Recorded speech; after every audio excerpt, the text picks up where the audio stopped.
Hey guys, I'm new to this YouTube channel and I hope you guys are going to welcome me. This is my first YouTube channel. Now I want to talk about beauty before we start a business, cosmetic beauty business. Now we are going to start and I'm going to give you some tips and advice. Guys, I want to talk about location ya biashara. Before ufungue biashara, unakuwa umefikiria. So this YouTube channel is going to talk all about cosmetic business and people who are in beauty industry. I want to tell anyone who thinks that he or she, whoever thinks that you want to start a business, especially cosmetic business, there are some things that I'd like you to know before starting a cosmetic business. Starting from capital, location, on how to handle your business, know your niche, some important things that you need to know before you start your business. And first of all, before I start it, I'd like to give you a short story on how I started my business, because I started it off at around 2021. So it's been like 3 years since when I started off my shop. I didn't have capital. I've just grown gradually of it. I'm very, very, very excited and I'm happy. I can say I'm excited and I'm happy for my growth on how I started it off. I didn't know how to start. I didn't have anyone to guide me or give me the leads on where to get my products. I just started it off because I used to go shopping at around the boys and see how they're selling. So I had this idea to look for a location at around in Ruiru and start off my business, and God helped me and my business grew, and that's why I'm here on how I want to give some people encouragement and hopes. Don't stay there at home, just start, even if it's small.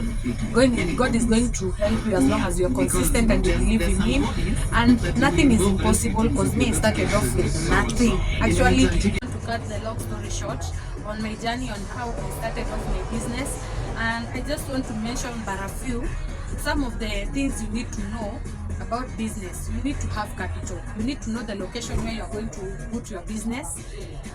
And another thing, you also need to know the niche. You have to know the niche, the kind of product that you're going to sell, whether it's the wigs, which type of wigs. If it's cosmetic products, you need to know the brand. There are some customers who need things that have brands. They just don't buy anything, and then you have to choose quality over quantity. Another thing you have to do, you also have to know about, what is it called, the prices, how you're going to price your products. That is another thing that is very important. Find people out there.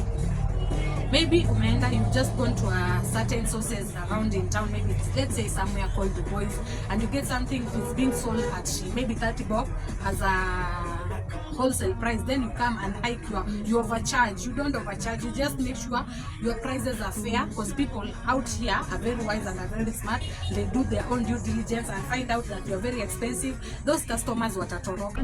And then another thing I want to talk about is packaging. How you package your products after selling to your customer. How are your services? You should ask yourself how you're going to serve your customers, because how you package your products really tells a lot about you. So even with branding, even if you don't have a lot, but you have to package your products in order for your customer, and even have offers.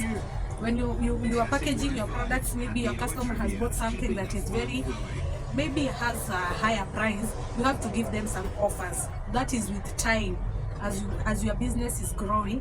And another thing, you have to brand your business. Branding your business, and I forgot to tell you also need to have a license. In order for you to be free and to be safe and to be on a safer side, you need to have a business permit.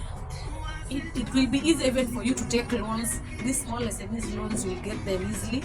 And also you need to communicate with your clients from time to time. When are you closing your job? When are you opening your job? You need to acknowledge your customers, because sometimes miscommunication, and even maybe you are not consistent. Maybe you are shop, you are selling things on order, they are coming to pick as parcels, and maybe you are not opening every day. You need to acknowledge your customers in order for them to know that you are going to be available ama utakuwa available, because customer kikuja kila siku anapata hauko, leo huko, sijui nini, hizo issues nyingi, au customer hutoroka. Another thing is consistency. You have to be consistent. maybe a customer came and bought a product at your shop na alipenda hiyo product, but sasa wewe hiyo product yako unauza ikiwa bei kali, hiyo customer anatorokanga ama anapata hauna hiyo product. Kila siku akikuja for the first time and the second time and even the third time, apparently anapata you don't have that product, you are always selling nothing. Akikuja unamwambia hauna, you keep on postponing, you are going to lose your customers. And then another thing I almost forgot, good customer service. Hiyo naye you have to have it whether you like it or not. In order for you to be a good entrepreneur, customer is always right. You have to have etiquette. Ujue vile utaongelesha, the intonation, hizo tones zote. Usikue na customer tumekuwa a very bad day, unakuja unaletea customer attitudes. Customer wapendi hivyo. A good relationship with your clients. You have to have a good relationship. And another thing I almost forgot too is about having a bargaining power. Ukienda kubai kitu kwa soko, please, hiyo lazima ukuwe nayo. Si tukiambiwa kitu inauzwa 100 unanunua, kitu inauzwa 200 unanunua. You have to have a bargaining power. And even hata kwa customer wako akikuja kwa shop, when you are going to resell that thing ama that product, please customer kibargain, don't be too stingy. Unaweza mkatia hata 20 bob ama 30 in order for your growth, lakini pia unaangalia hiyo price, hiyo kitu ulinunua na price inafanana aje na itakuletea profit na kaje. You know, sometimes huku nje watu wananunua kitu maybe at a fair price, but when you are going to resell it, unaiuza at a higher price, you exaggerate or you overcharge. That is not fair, and that's how you lose clients or customers. Unakuta vitu zako zinakaa sana kwa shop, unaweza kulanga faida kidogo and you are still moving, unasonga tu polepole and selling quality products. So for today it was just an introduction because it was my first time. This is my first YouTube channel.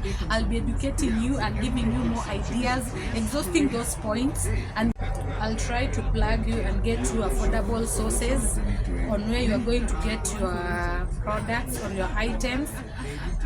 That is if you're trying to start your business at a budget friendly, and you have some stock and some things to sell.